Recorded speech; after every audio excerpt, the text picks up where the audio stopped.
بسم اللہ الرحمن الرحیم۔ شروع اللہ کے پاک نام سے جو بڑا مہربان نہایت رحم کرنے والا ہے۔ معزز ناظرین، السلام علیکم ورحمۃ اللہ وبرکاتہ۔ ناظرین، آج کا ہمارا عنوان ہے مکھی کو کیوں پیدا کیا گیا۔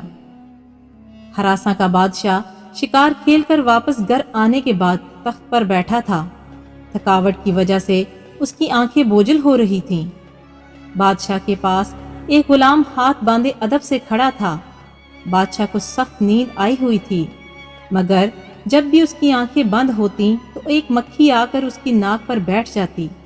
نیند اور بے خیالی کی وجہ سے بادشاہ مکھی کو مارنے کی کوشش کرتا، مگر اس کا ہاتھ اپنے ہی چہرے پر پڑتا تھا اور وہ بار بار جاگ جاتا تھا۔ جب 2-3 مرتبہ ایسا ہوا، بادشاہ نے غلام سے پوچھا، تمہیں پتہ ہے کہ اللہ تعالیٰ نے مکھی کو کیوں پیدا کیا ہے؟ اس کی حکمت میں کیا راز پوشیدہ ہے؟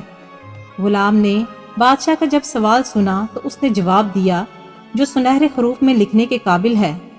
غلام نے جواب دیا، بادشاہ سلامت، اللہ تعالیٰ نے مکھی کو اس لیے پیدا کیا ہے کہ بادشاہوں اور سلطانوں کو یہ احساس ہوتا رہے کہ بعض اوقات ان کا زور ایک مکھی پر بھی نہیں چلتا۔ اللہ تعالیٰ زمینی بادشاہوں کو یہ پیغام دینا چاہتے ہیں، جو تم زمین پر بادشاہ بنے پھرتے ہو، تمہاری حیثیت ہی کیا ہے؟ تمہارا زور اللہ کی بنائی ہوئی ایک مکھی پر بھی نہیں چل سکتا، تو تم اس اللہ کا مقابلہ کیسے کرو گے جس نے تمام مخلوقات کو پیدا کیا ہے؟ یقیناً تمام جہانوں کا مالک اللہ ہے۔ کہتے ہیں کہ بادشاہ کو غلام کی یہ بات اتنی پسند آئی کہ اسے غلامی سے آزاد کر کے اپنا مشیر مقرر کر لیا۔ معزز ناظرین، یہ تو قصہ ہے، پر قرآن حکیم میں ارشاد باری تعالیٰ ہے کہ لوگوں، ایک مثال دی جاتی ہے، غور سے سنو۔ جن معبودوں کو تم اللہ کو چھوڑ کر پکارتے ہو، وہ سب مل کر ایک مکھی بھی پیدا کرنا چاہیں تو نہیں کر سکتے، بلکہ اگر مکھی ان سے کوئی چیز چھین کے لے جائے تو وہ اسے چھڑا بھی نہیں سکتے۔ مدد چاہنے والے بھی کمزور اور جن سے مدد چاہی جاتی ہے وہ بھی کمزور۔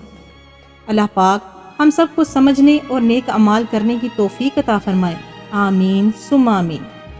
محترم ناظرین، اگر ویڈیو اچھی لگے تو لائک اور شیئر ضرور کر دیں، اور مزید ایسی ویڈیوز دیکھنے کے لیے ہمارے چینل کو سبسکرائب کریں۔ شکریہ۔